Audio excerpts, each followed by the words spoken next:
There's obviously uncertainty in the industry today.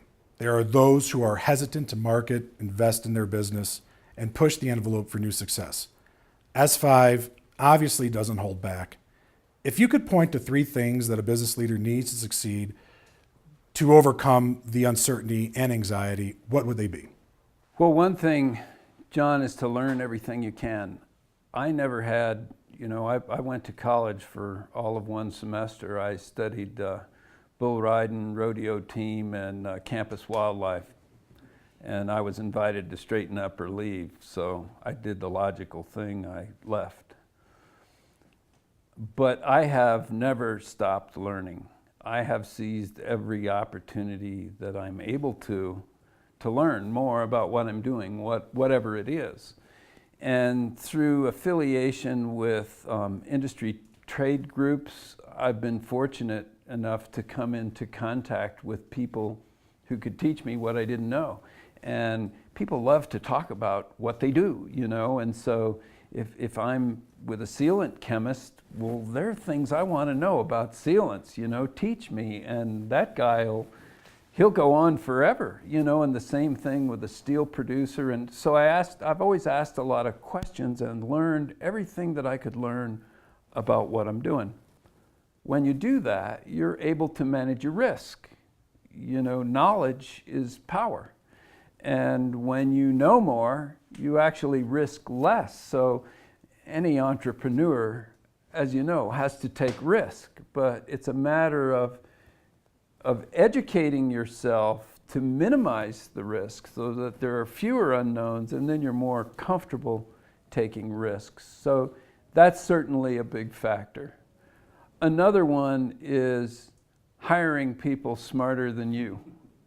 That intimidates some folks to have people on their staff who are smarter than they are. But those people will never grow into large enterprises unless they free themselves up and do that. And that was something that I learned kind of early on. And I've always tried to practice that, to hire someone who knew more than I did. And I've hired a marketing VP who knows more about, the guy's a genius. He knows way more about marketing than I could ever know. I hired an ops manager because I told you, I don't do well with operations. I just don't have the patience for it. So know your strengths and weaknesses and hire people to fill the voids that your weakness would create without that person. And I've always tried to do that. And the third thing would be to hook up with God.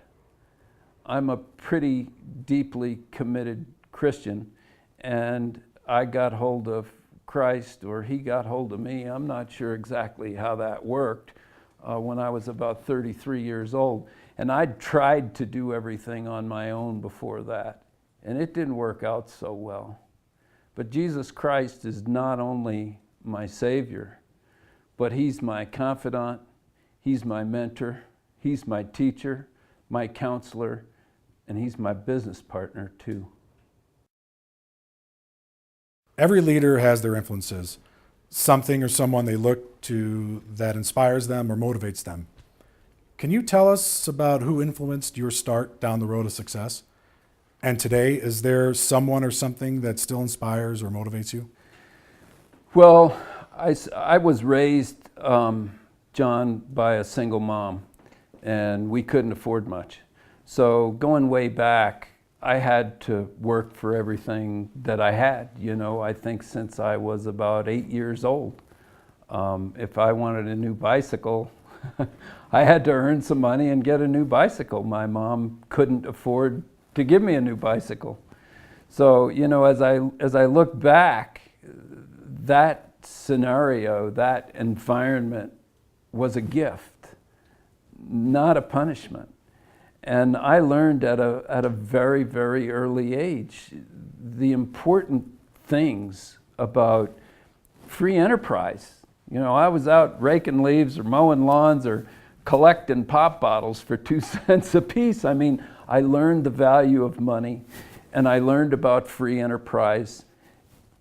and I learned the importance of integrity and a work ethic, things that are getting harder and harder to find these days. But I would say that that was kind of a thing fundamentally for me that enabled me to achieve some of the things later in life that I've achieved.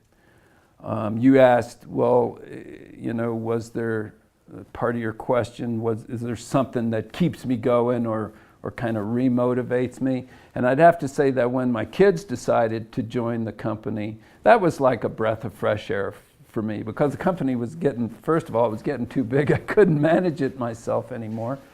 But they brought some new perspective and they brought some new life into the company.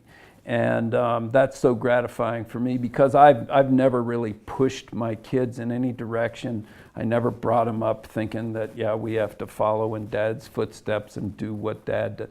There was never any of that. They came to me kind of one at a time, first my oldest and then my youngest and then the middle one, and wanted to be involved with S5 and with the family business. And so that was a really gratifying thing for me, and it really kind of took on a new dimension when my kids got involved with the business. Rob, thank you for giving the opportunity for us to get this in-depth view of S5. We know your time is valuable, but it was a pleasure nonetheless. Thank you. John, it's been a pleasure. It's all mine. I'm glad you took time to come out in the middle of this Rocky Mountain springtime blustery weather, and you're welcome back anytime. We'll have to do it again.